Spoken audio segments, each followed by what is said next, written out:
Okay, so coming back to this static partitioning. So static partitioning basically, as I mentioned, you define a table with the partitioning column.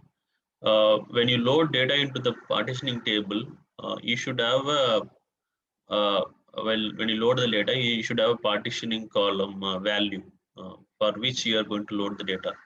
So in that scenario, we can use a static partitioning, right? So because my data is already segregated for the year of passing, and so I know this data set is going to contain only the students who passed out in the year of 2011 and 12 and 13. So these are the scenarios where you use static partitioning. There are some scenarios there will be a data. So take the same example. I just uh, got a data set which is just a bunch of students like student data, which is also having a uh, passed out yes, right? So basically, uh, passed out here, like it is not segregated. The student data is not segregated, based on the student year of passing. And I need to go and find out the number of the distinct number of year of passing. Say example, it contains say example from year 2000 to 2021. So 21 years student pass out year. So I need to go and look into the data and find out how many number of year of passing is there, and then I have to segregate this data, or maybe while inserting I can use, so basically I can load the data into uh, non-partitioning table, and then for each uh, I can put a load query or insert into data and select, and say I just provide a year of passing is 2001, and when I do select, I just filter apply 2001, 2011 year of passing. That is one way of loading. If you want to use static partition, there is another way is called dynamic partitioning, where you don't know basically the um, number of distinct partition values from your partition column, and your data is not segregated based on the partition column, but you want to maintain the partition. You want actually enable the partitioning on the table so that the query execution will be faster. In that scenario, we can use it dynamic partitioning, right? So to enable a dynamic partition, we need to set up properties. Like I want to uh, just get the column header for my table. I use a property called what is this? Set Hive CLI print header equal true. Like this is one of the property I set and use. Similarly, there are other properties for dynamic partitioning, like set Hive ex execute dynamic partition equal to true. By default, this will be a false. So you need to make enable dynamic partition true, and there is a mode to allow the table to be partitioned based on the multiple columns. In such case, we have to use non-strict mode equal to the partition mode equal to non-strict, and there are other properties like partitions per node and created files. Just set these values. So this is going to enable the dynamic partition. Okay, so then I can, once you set this, and you can create a similar like creating a partition table. Okay, so yeah, let me show you the example. I have the example as well.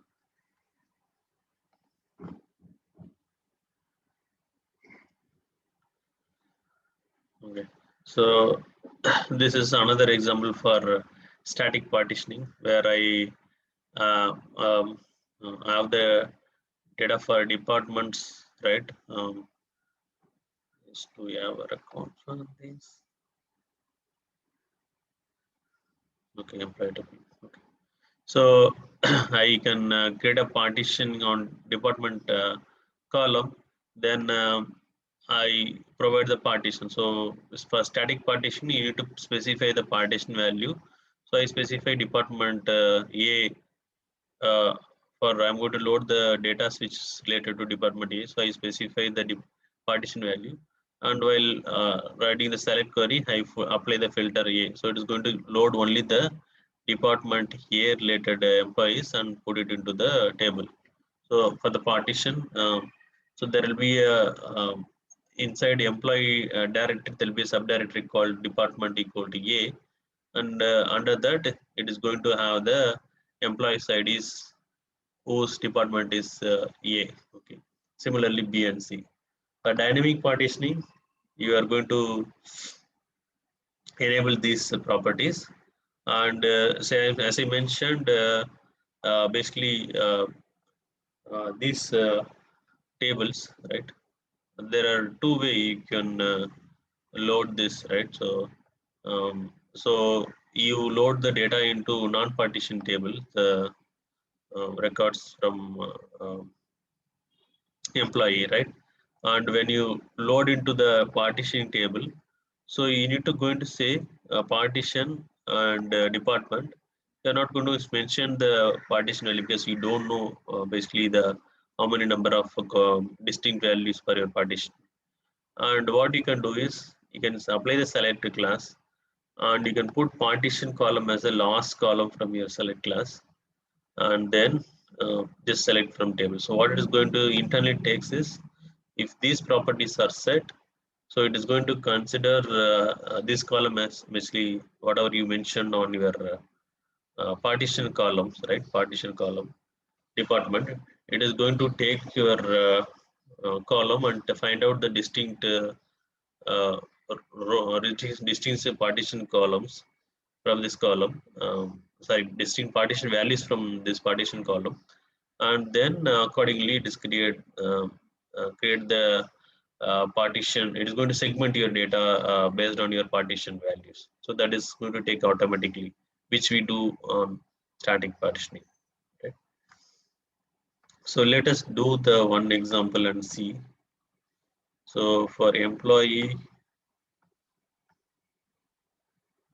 data is in employees.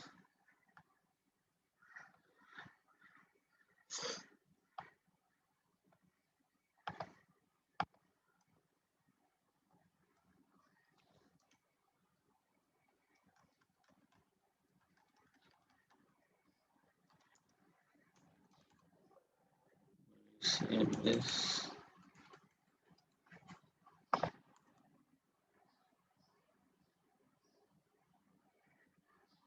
So I have employee data. Let me show you the content of this employee data. Basically, it has department employees details.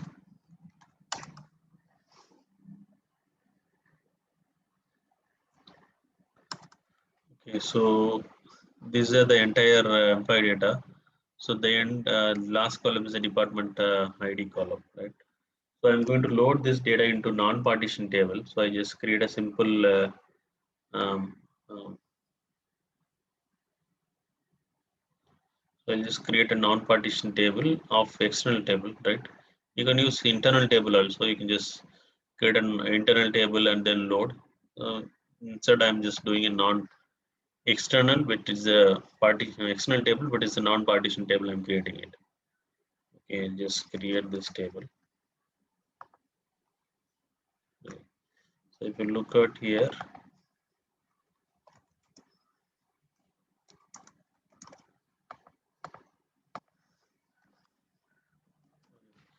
now I will go on this other columns.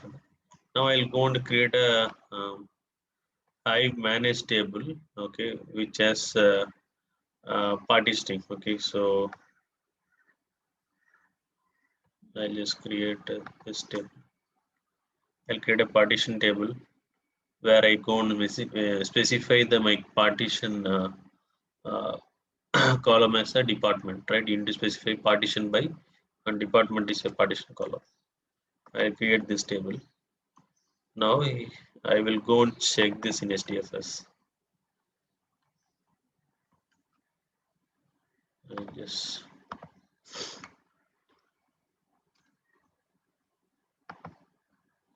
So this column right now you don't see it here any subdirectories. I will load one data set. So for the department A, I will load it.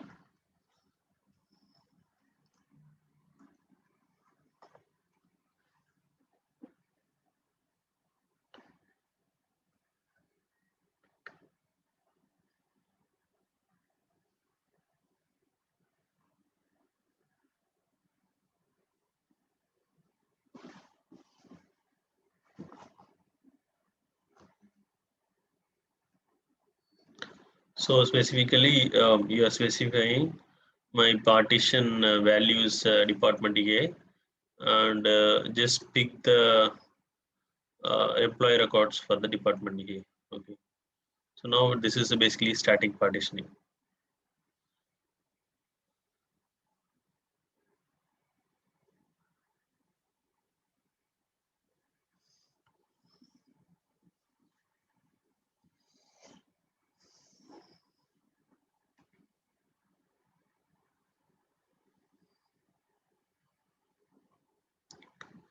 Okay, now let me check this table.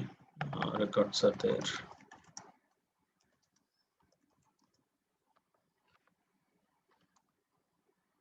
Yeah, all the rows for the first load was with respect to department A, right?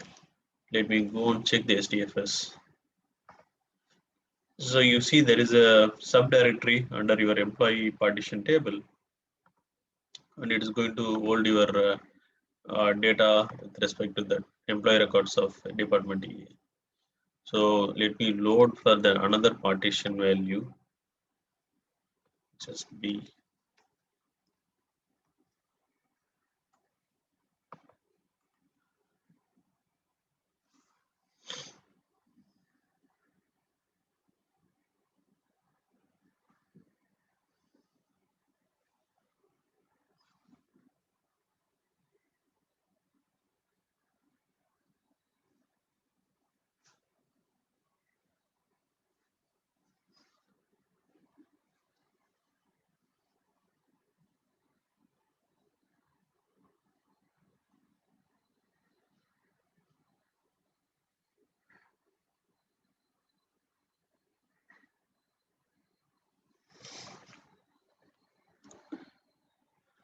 Loading for department B. Then there will be another subdirectory called department equal to B.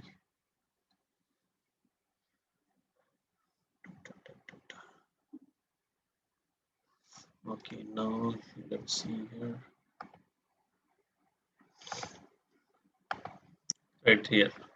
So this is how the static partitioning we can do on your table. Now same thing we'll do dynamic partitioning, right? Say because we already have a non-partition table which has all the departments. Instead of just specifying for multiple insert using this specifying the partition. So in this case, we know only 3 or 4 departments available in our data set. But say think of as tables which is getting growing, and you don't know the distinct value for the partition column. There is a many scenarios will come such a scenarios where you can use a dynamic partitioning. So for that, what we'll do, we'll create a one again the dynamic uh, one partition table where we say the partition columns department. We'll create it here.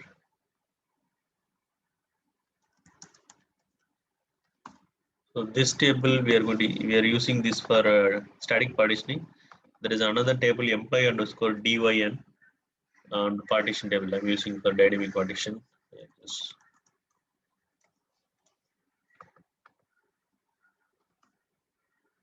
No records for now. I'll go one step back. So I have table here, right? So what I will do is I'll run this query. For dynamic partition, you need to set these two properties. I'll go and set those two, and So what I'm saying is, I insert into this dynamic partition table. My partition column is department, and the data is stored on the other table. So now it has to take a distinct departments and segment my data, okay, based on partition column. Let's run this.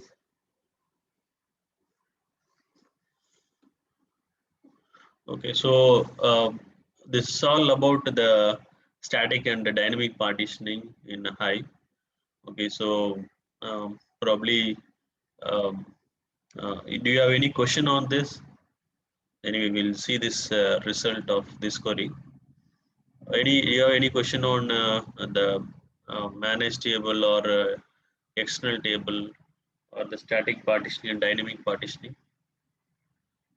You have any question? I'm happy to answer it.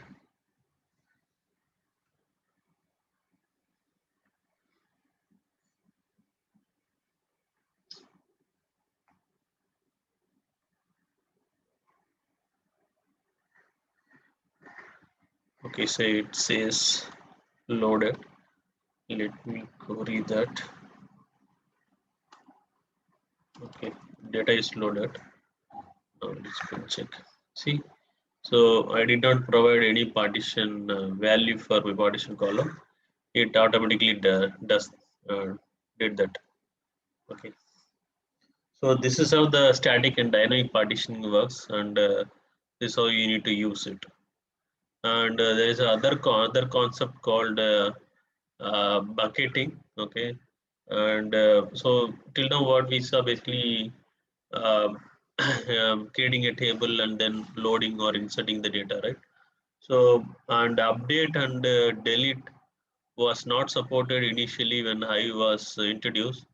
Now later version of Hive, the update and insert also possible with a certain limitation.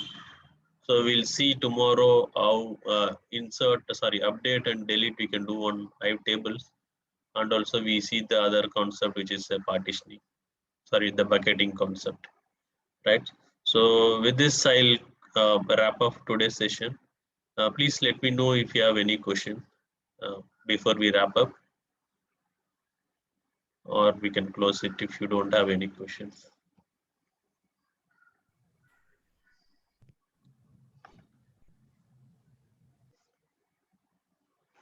You have any other question?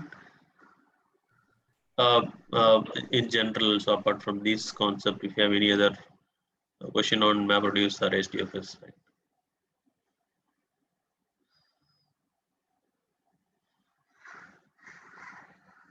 Okay, fine. So if you don't have any question, so we'll sync up tomorrow morning. Thank you so much. Yep. Thank you, Pari. Thank you so much. Bye.